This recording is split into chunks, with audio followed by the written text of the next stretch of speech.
آئے، ان کی امتیں بھی ہوئیں، معاشرے بھی ہوئے، کمیونٹیز قائم رہیں، لیکن کئی مرتبہ عذابات بھی آئے، کئی مرتبہ ہولناک اور دردناک پکڑ بھی ہوئی ہے قوموں کی۔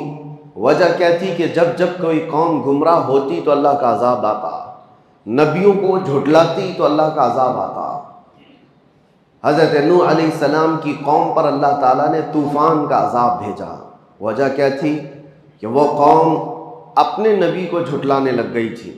وہ اپنے نبی کو یوں بھی کہتی تھی کہ کیسے رسول ہیں، ہمارے ساتھ کھاتے پیتے ہیں، عام انسانوں کی طرح تو ہیں، رسول کو اپنے جیسا کہہ رہے تھے۔ حضرت صالح علیہ السلام کی قوم نے نافرمانی کی، حضرت شعیب علیہ السلام کی قوم ناپ تول میں کمی کرتی تھی، منع کرنے کے باوجود بھی وہ اسی گناہ میں مبتلا رہے۔ حضرت لوط علیہ السلام کی قوم بدکاری میں مبتلا رہی۔ اسی طرح سے حضرت موسیٰ علیہ السلام کی قوم کئی مرتبہ نافرمانیاں اور ان کی توبہ پھر گناہ، توبہ پھر گناہ، پھر عذابات آتے تھے۔ عذابات کا اگر میں ذکر کروں تو کبھی طوفان کا عذاب، کبھی نوکیلے پتھر برسائے گئے، نوکیلے پتھر برسائے گئے اور زمین کو الٹ کر کے پلٹ دیا گیا۔ یہ قرآن پاک میں اللہ تعالیٰ نے فرمایا فَجَعَلْنَا عَالِيَهَا سَافِلَهَا وَأَمْطَرْنَا عَلَيْهِمْ حِجَارَةً مِّن سِجِّيلٍ، ہم نے ان پر نوکیلے پتھروں کی بارش کر دی اور ان کے اوپر والے حصے کو اٹھا کر کے نیچے کر دیا گیا۔ اور حضرت شعیب علیہ السلام کی قوم پر سخت تیز ایسی آندھیاں چلائی گئی اور چیخ ایک فرشتے کی آواز کے ذریعے سے ان کے کانوں سے بھیجے باہر آ گئے تھے۔ یہ بھی عذاب آیا۔ ایک قوم تھی جس پر اللہ تعالیٰ کا ایسا عذاب آیا کہ ان کے چہرے بندر کے بنا دیے گئے تھے۔ کونوا قردۃ خاسئین، اللہ نے فرمایا دھتکارے ہوئے بندر ہو جاؤ، سب بندر بن گئے تھے۔ یہ عذابات کنٹینیو آتے رہے ہیں۔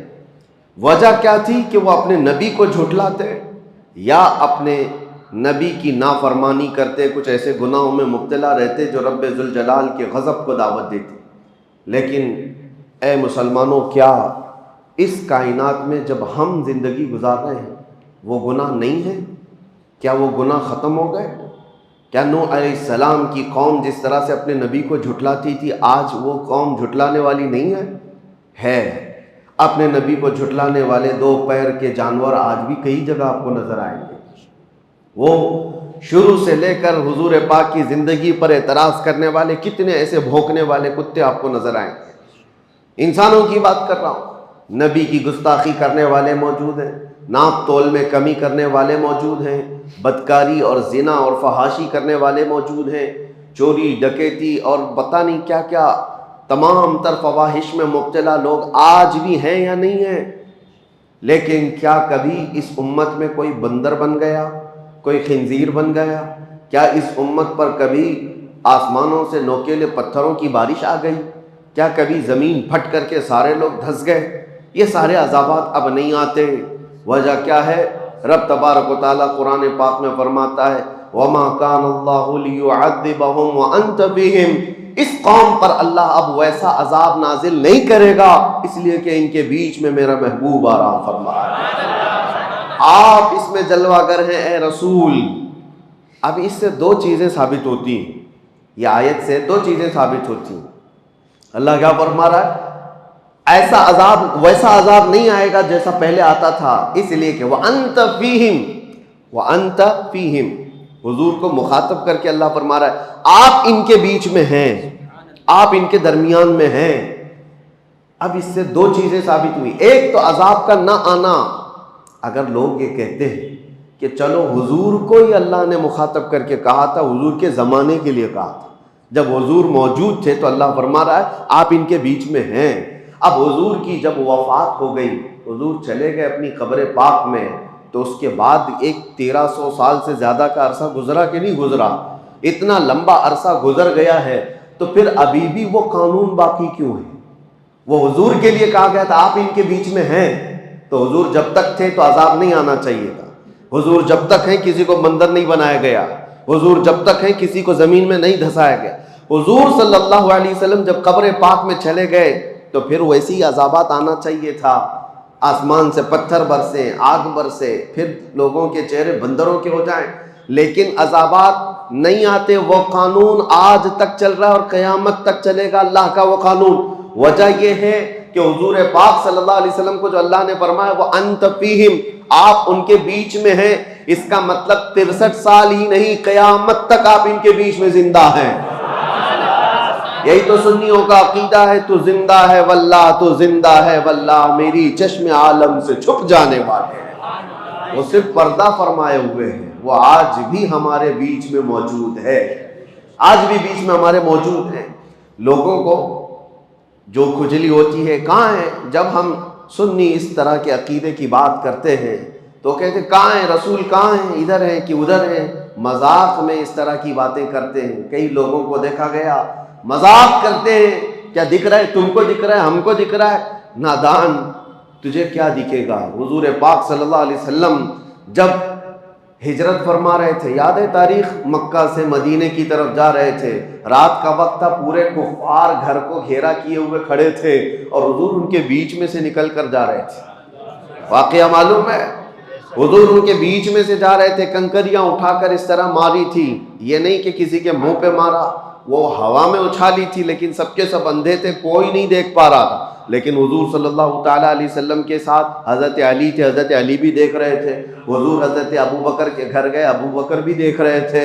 پتہ یہ چلا کفار و مشرکین کو یہ ذات نور نظر نہیں آتی ہے، اور جو اہل ایمان ہیں وہ دل کی قلب کی نگاہوں سے دیکھے تو سب نظر آتا ہے. آج جو یہ کہتے ہیں سنیو، تم کہتے ہو کہاں ہیں حضور، آتے ہیں حضور جاتے ہیں، ہمیں تو نہیں نظر آتے. کہاں سے نظر آئے؟ دل کے کفر کو دور تو کرو، دل کے بغض کو دور تو کرو. ہم تو یہ کہتے ہیں وہ آئیں گے، آتے ہوں گے، ابھی آئیں گے، یہی سوچ کے ہم نے محفل کو سجا رکھا ہے. سنا ہے آپ ہر عاشق کے گھر تشریف لاتے ہیں، میرے گھر میں بھی ہو جائے چراغاں یا رسول اللہ. یہ طلب ہماری کس لیے ہے؟ ہماری طلب صرف حضور پاک کے دربار میں اسی لیے ہے کہ ہم ان کو زندہ جاوید اپنے درمیان موجود رسول تسلیم کرتے ہیں. اگرچہ اللہ تعالیٰ کے وعدے کے مطابق جو موت آنی ہے وہ سب کو آنی ہے، وہ حضور کو بھی آئی، انبیاء کو بھی آئی. اجل آنی ہے، فقط اتنی کہ آنی ہے. انبیاء کو بھی اجل آنی ہے. اعلیٰ حضرت فرماتے انبیاء کو بھی اجل آنی ہے. اجل کس کو کہتے ہیں؟ موت کو. انبیاء کو بھی اجل آنی ہے، مگر اتنی کہ فقط آنی ہے. آنی کا مطلب کیا ہوتا ہے؟ آن ایک سیکنڈ کو کہا جاتا ہے، ایک سیکنڈ کو آن کہا جاتا ہے. اور اعلیٰ حضرت فرما رہے ہیں انبیاء کو بھی اجل آنی ہے، مگر اتنی کہ فقط آنی ہے، ایک سیکنڈ کے لیے آنی ہے، اس کے بعد ان کی زندگی ہے. آج ہمارے درمیان حضور پاک صلی اللہ تعالیٰ علیہ وسلم کی بعثت اور ان کی ولادت پاک کا 1500 سالانہ جشن منایا جا رہا ہے. یہاں بہت ساری باتیں آتی ہیں. کچھ لوگ کہتے ہیں کہ دیکھو روایات تو بتاتی ہیں کہ حضور 8 ربیع الاول کو پیدا ہوئے تھے، کچھ کہتے ہیں کہ 12 کو، کچھ کہتے ہیں 17 کو. اختلاف ہے روایات میں. اعلیٰ حضرت نے بھی لکھا ہے. تو ہم سے بھی کہتے ہیں کہ آپ کمنٹس میں، میسیجز میں، کہ آپ 12 کو ہی پکڑ کے کیوں چلتے ہیں. ہم ان کو جواب دیتے ہیں میاں کوئی بات نہیں، آپ 8 کو تو منا لو، ہمیں 12 کو رہنے دو، اور ایک جماعت کو کہہ دو 17 کو منا لو، کسی جماعت کو کہہ دو 13 کو منا لو، تاکہ ساری روایتوں پہ ہو جائے. اور اگر آپ نہیں کہتے تو ہمیں اختیار دے دو، ہم 8 سے نہیں 1 سے شروع کر کے پورے ربیع الاول منائیں گے. نہیں منانا ہے، نہیں کرنا ہے تو اعتراضات الگ الگ.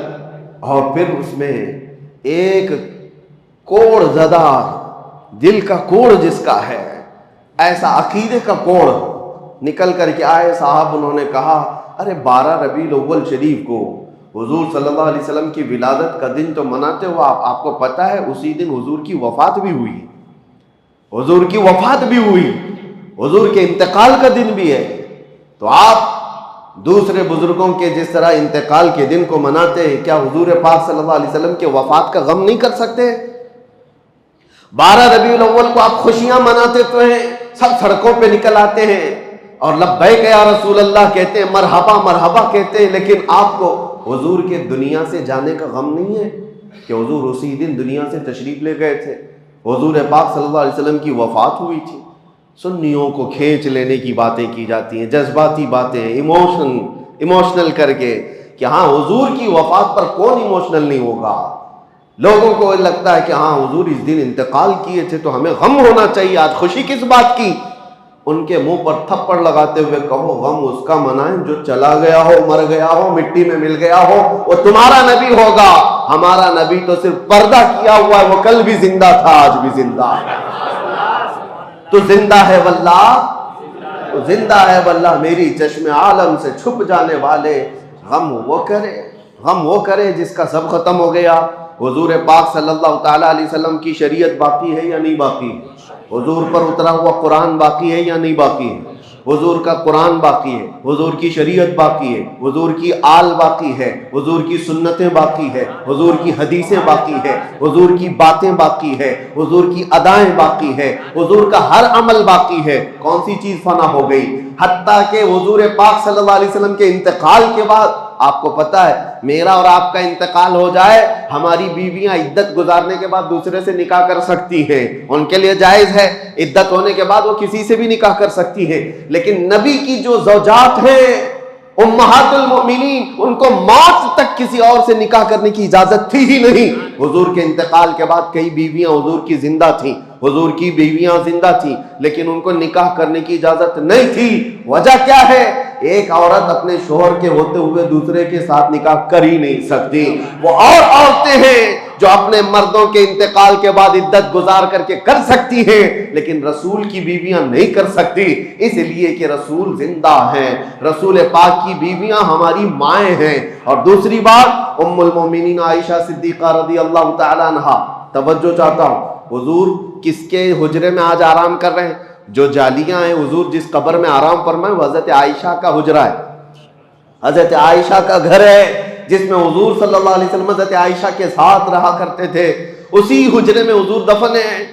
تو جب انتقال ہوا، حضور کا دفن ہوا، حضرت عائشہ قبر پر جاتی تھی اور بیٹھتی تھی گھنٹوں، حجرہ ان کا ہے، گھر ان کا ہے، حضور کے پاس بیٹھتی تھی۔ پھر اس کے بعد 2.5 سال کا عرصہ گزرا کہ حضرت ابوبکر صدیق کا انتقال ہوا، اور حضرت ابوبکر صدیق کون ہیں؟ حضرت عائشہ کے باپ ہیں، والد ہیں، ان کو بھی حضور کے پہلو میں دفن کر دیا گیا۔ پھر بھی حضرت عائشہ کے پاس چابی تھی، حجرہ کھولتی تھی، بیٹھتی تھی، ایک طرف شوہر ہے اور ایک طرف باپ ہے، دونوں کی قبروں پر بیٹھتی تھی، زیارت کرتی یا وہ کافی وقت اس حجرے میں گزارتی۔ پھر عرصہ گزرا کہ حضرت عمر ابن خطاب کا انتقال ہوا۔ انتقال سے پہلے حضرت عمر نے وصیت کی تھی، انتقال سے پہلے حضرت عمر نے وصیت کی تھی کہ ام المومنین عائشہ صدیقہ سے اجازت لے لینا، اگر وہ اجازت دے تو مجھے حجرے میں دفن کرنا، نہیں تو عام قبرستان میں مجھے دفن کر دو، جنت البقیع میں۔ لوگوں نے آ کر کے حضرت عائشہ سے پوچھا، عمر کی خواہش ہے اندر دفن ہونے کی، آپ کیا کہتی ہیں؟ حضرت عائشہ کہتی ہوں میں نے اپنے لیے رکھی تھی، لیکن عمر کو میں ترجیح دیتی ہوں، عمر ابن خطاب کے لیے وہ جگہ دے دیتی ہوں۔ چابی دے دیا۔ حضرت عمر ابن خطاب جب دفن ہوئے تو اس حجرے میں اب 3 قبریں ہیں، پتہ ہے نا، حضور صلی اللہ علیہ وسلم، پھر حضرت ابوبکر صدیق، پھر حضرت عمر ابن خطاب، پھر حجرہ بند ہو گیا۔ حضرت عائشہ صدیقہ رضی اللہ تعالیٰ عنہ کے پاس جو چابی تھی وہ آپ نے دے دی امت کے حوالے، اور اس کے بعد قبر کے پاس نہیں جاتی تھی، کبھی نہیں جاتی تھی، کبھی نہیں جاتی۔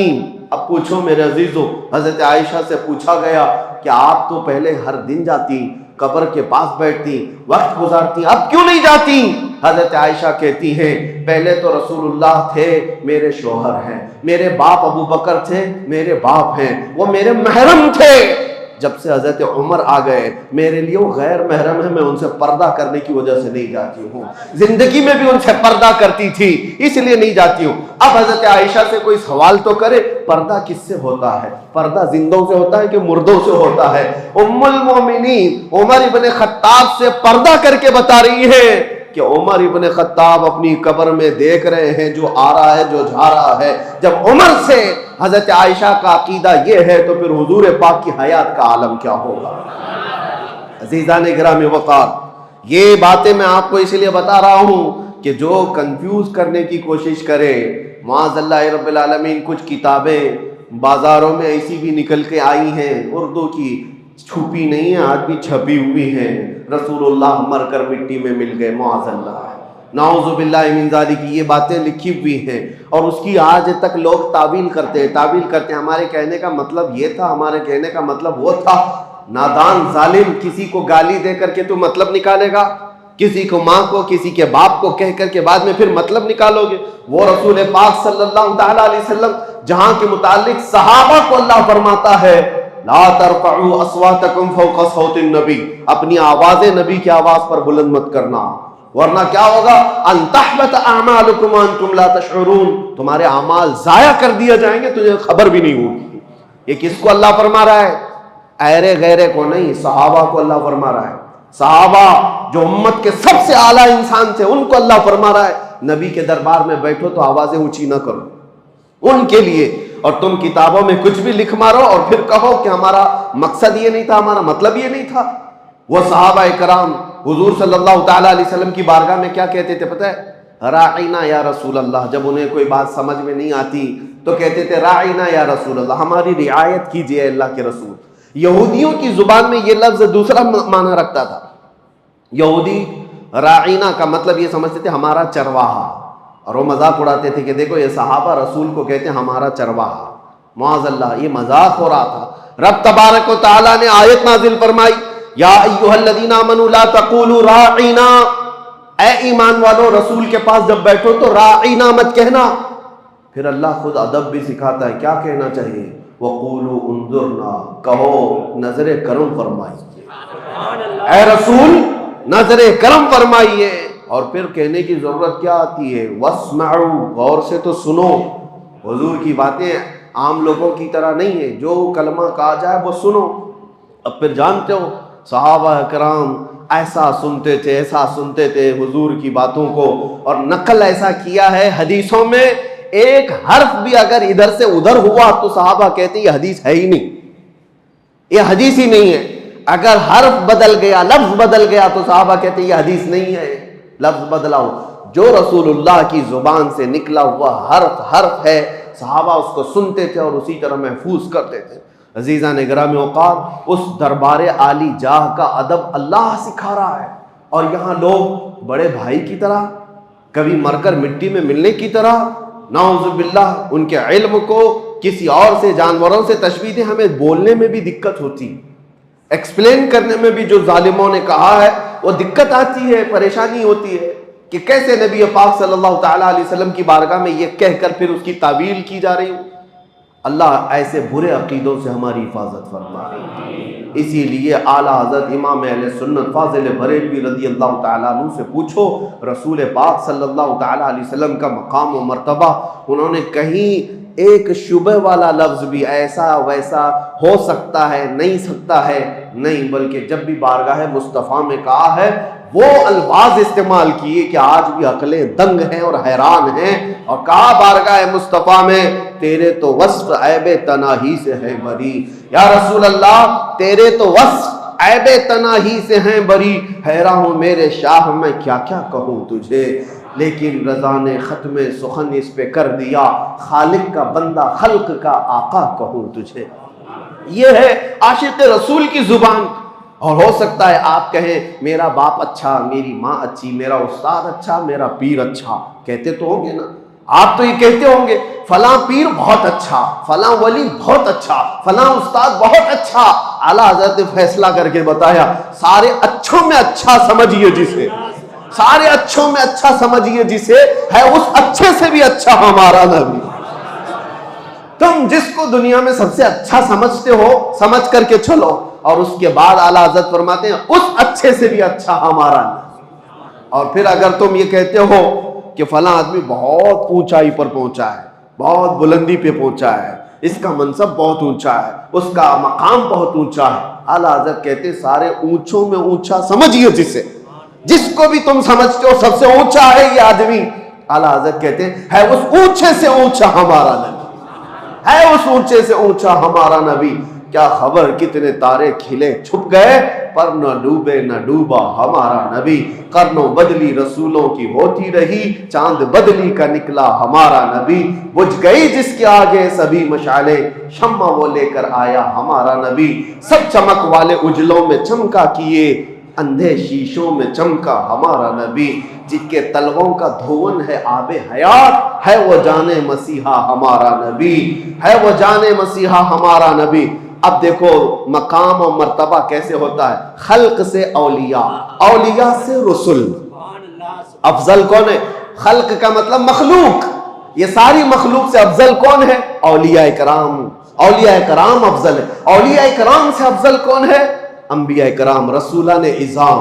اعلیٰ حضرت کہتے ہیں خلق سے اولیاء، اولیاء سے رسول، اور رسولوں سے اعلیٰ ہمارا نبی، اور رسولوں سے اعلیٰ ہمارا نبی۔ کون دیتا ہے دینے کو منہ چاہیے، دینے والا ہے سچا ہمارا نبی۔ غمزدوں کو مژدہ دیجئے کہ ہے رضا، ہم بے کسوں کا سہارا ہمارا نبی۔ عزیزان گرامی وقار، جتنی تعریف کی جائے وہ کم ہے۔ بارگاہ مصطفیٰ میں تعریف کرنے والوں کے قلم سوکھ گئے، زبانیں خشک ہو گئیں اور آنکھ بھر گئے، لیکن کما حقہ ان کی تعریف نہ کی جا سکی۔ اور اسی لیے حافظ شیرازی رحمۃ اللہ تعالیٰ علیہ بڑے عاشق رسول ہیں، وہ کہتے ہیں یا صاحب الجمال و یا سید البشر من وجہک المنیر لقد نور القمر۔ میں آپ کو بتاؤں اس کا مطلب کیا ہے؟ یا صاحب الجمال یعنی اے خوبصورتی کے بادشاہ، و یا سید البشر اور انسانوں کے آقا، اے خوبصورتی کے بادشاہ اور انسانوں کے، ساری انسانیت کے آقا، من وجہک المنیر لقد نور القمر، آپ کے چمکدار چہرے سے ہی چاند کو روشنی مل رہی ہے، چاند کو جو چمک مل رہی ہے وہ آپ کے حسین چہرے سے۔ من وجہک المنیر لقد نور القمر۔ تعریف کرتے کرتے تھک گئے تو آخر میں کہتے ہیں لا یمکن الثناء کما کان حقہ، آپ کی جیسے حق ہے، آپ کا جیسا حق ہے ویسے کوئی تعریف کر ہی نہیں سکتا۔ اخیر میں اتنا ہی ہم کہہ سکتے ہیں بعد از خدا بزرگ تو ہی قصہ مختصر، اللہ کے بعد اگر کوئی مقام ہے تو حبیب کائنات وہ آپ کا ہے، اللہ کے بعد اس کائنات میں کوئی مقام ہے تو اے رسول مختار وہ آپ کا ہے۔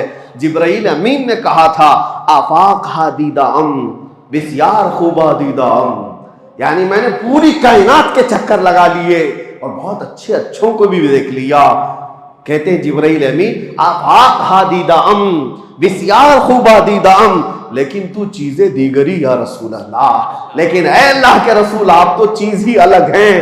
اور اسی زبان کو حسان بن ثابت نے کہا تھا وَأَحْسَنُ مِنْكَ لَمْ تَرَ قَطُّ عَيْنِي وَأَجْمَلُ مِنْكَ لَمْ تَلِدِ النِّسَاءُ۔ دیکھو حسان بن ثابت کیا کہتے ہیں، یا رسول اللہ آپ سے زیادہ حسین میری آنکھوں نے دیکھا ہی نہیں، آپ سے زیادہ حسین میری آنکھوں نے دیکھا ہی نہیں۔ شاعر کا ایک مزاج ہوتا ہے وہ کسی کی تعریف کرتا ہے، لیکن حسان بن ثابت پہلے والے شعر میں جو کہہ گئے ایک شبہ پیدا ہو رہا تھا، ایک شبہ پیدا ہو رہا تھا۔ کیا ہے؟ ہر آدمی کو ہر آدمی دیکھ بھی تو نہیں سکتا۔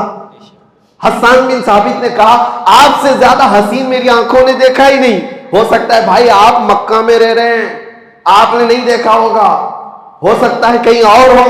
حسان بن ثابت کا علاقہ اپنا علاقہ ہے، انہوں نے شعر میں تو کہا آپ سے زیادہ حسین میری آنکھوں نے دیکھا ہی نہیں، آپ نے نہیں دیکھا ہوگا، لیکن بعد میں تڑپ کر کہتے ہیں وَأَجْمَلُ مِنْكَ لَمْ تَلِدِ النِّسَاءُ، نہیں نہیں یا رسول اللہ آپ سے زیادہ خوبصورت کسی ماں نے جنا ہی نہیں۔